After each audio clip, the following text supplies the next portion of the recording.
নমস্কার, আমি সমরেশ সরকার। আপনাদের সবাইকে আমার এডুকেশনাল চ্যানেল থেকে স্বাগত জানাই। আজকে বেসিক্যালি আমরা আলোচনা করতে চলেছি যে আজকের মার্কেটটা কেমন ছিল এবং আগামী দিনে এই সপ্তাহে কিছু নিউজ আছে, সেই নিউজগুলো কী কী সেগুলো নিয়ে একটু আলোচনা করছি। যারা যারা আজকে আমাকে প্রথম দেখছেন তারা চ্যানেলটিকে সাবস্ক্রাইব করবেন, বেল আইকন প্রেস করবেন এবং ভিডিও ডিসক্রিপশন বক্সে ফেসবুক চ্যানেলের লিঙ্ক দেওয়া আছে, আপনারা চাইলে সেখান থেকে ফেসবুক চ্যানেলে ফলো করতে পারেন। তার কারণ আমি লাইভ মার্কেটে ফেসবুক চ্যানেলে কিছু গুরুত্বপূর্ণ তথ্য বা ব্লগ লিখে আপনাদের জন্য তৈরি করে দিই। বেসিক্যালি আপনারা বেশ কিছুদিন ধরে ভিডিও পাচ্ছিলেন না, তার কারণ আমি একজন NISM সার্টিফাইড হওয়ার জন্য পরীক্ষার জন্য প্রস্তুতি নিচ্ছি এবং সেই কারণেই রেগুলার ভিডিও তৈরি করে দেওয়া আমার পক্ষে সম্ভব হচ্ছিল না, সেই কারণে আমি দিতে পারিনি। তার জন্য আমি আপনাদের কাছে আন্তরিকভাবে দুঃখিত এবং ক্ষমা প্রার্থী। আজকের মার্কেটটা কেমন ছিল? আজকের মার্কেট ছিল বেশ ভালো রকমের বুলিশ। তার মধ্যে আজকের মার্কেটের মধ্যে একটা মেটাল সেক্টর এবং অটো সেক্টর বেশ ভালো বাইং অ্যাক্টিভিটি দেখিয়েছে এবং বেশ ভালোভাবে সাপোর্ট করেছে আজকের মার্কেটটাকে।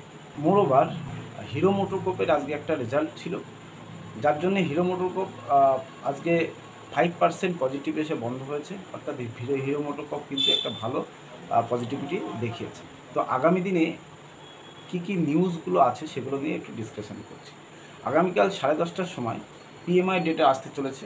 তো PMI ডেটা কেন বলছি, তার কারণ বেশ কিছুদিন আগে আমরা যখন PMI ডেটা দেখেছিলাম তখন আমরা দেখলাম ম্যানুফ্যাকচারিং PMI ডেটা 59.2 কাছাকাছি এবং সার্ভিস PMI ডেটা দেখলাম 59.7 কাছাকাছি। যে কোনো দেশের PMI ডেটা যদি 50 কম থাকে তাহলে সেই PMI ডেটাটাকে খারাপ বলে ধরে নেওয়া হয় এবং সেই দেশের গ্রোকে মেনলি ফোকাস করে এই PMI ডেটা, মানে অর্থাৎ 50 কম যদি PMI ডেটা থাকে তাহলে সেই দেশের গ্রো হচ্ছে না সেটাই ধরে নেওয়া যায়। তো আমাদের 59.2 এবং 59.7 আশা করা যায় মোটামুটি। তো রেজাল্ট PMI ডেটা ঠিকই ছিল। তো মোরওভার কালকে 10:30টার সময় এই ডেটাটা পাবলিশড হবে, তো আপনারা নজর বানিয়ে রাখবেন PMI ডেটার দিকে। তার কারণ PMI ডেটা যদি ভালো আসে তাহলে কিন্তু মার্কেট যে এখন যে পজিশানে আছে সেখান থেকে বেশ ভালো রকমের বুলিশ সাইডে দৌড় লাগাতে পারে।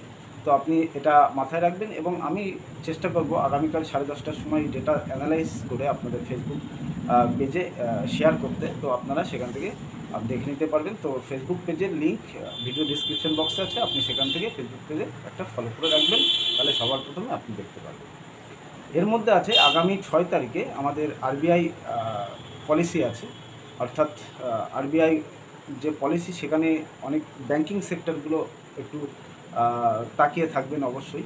তো RBI পলিসিতে আমার যেটা ধারণা যে অনেকেই ভাবছেন যে আবার রেট কাট হবে, আবার 25 BPS রেট কাট করতে পারেন গভর্নর সাহেব। তো আমার যেটুকু ধারণা যে গভর্নর সাহেব তার এখন আপাতত আমাদের ইন্ডিয়ান মার্কেটে বেশ ভালো রকমের লিকুইডিটি তিনি পুশ করেছেন। তো রেট কাট হওয়ার সম্ভাবনা আমার ব্যক্তিগত ধারণা একটু কমই থাকতে পারে, তো সেদিকেও আমরা নজর বানিয়ে রাখব। এখন কথা হচ্ছে আগামীকাল নিফটির কিছু লেভেল আমি আপনাদের সাথে ডিসকাস করছি এবং সেন্সেক্সের যেহেতু এক্সপায়ারি সেন্সেক্স, তো সেই কারণে সেন্সেক্সের কিছু লেভেল আপনাদের সামনে ডিসকাশন করছি। তো ডিসকাশন করার আগে বলি যে কোনো রকম বাই সেল রিকমেন্ডেশন আমার দ্বারা আপনাদেরকে দিচ্ছি না, আপনারা জাস্ট এগুলোকে দেখবেন। কোনো রকম বাই সেল রিকমেন্ডেশন নয়। কোনো রকম ট্রেডিং অ্যাক্টিভিটি বা ইনভেস্টমেন্ট অ্যাক্টিভিটি করবার জন্য আপনি আপনার ফিনান্সিয়াল অ্যাডভাইজারের সাথে অবশ্যই একবার আলোচনা করে নেবেন। তো চলুন নিফটির যে লেভেল সে কী কোন কোন লেভেল আমরা মাথায় রাখতে পারি অ্যাজ এ ইন্টারডে হিসাবে, অর্থাৎ আগামীকালকের জন্য। আজকের যে ডে হাই আপনি ধরে নিতে পারেন 24,730।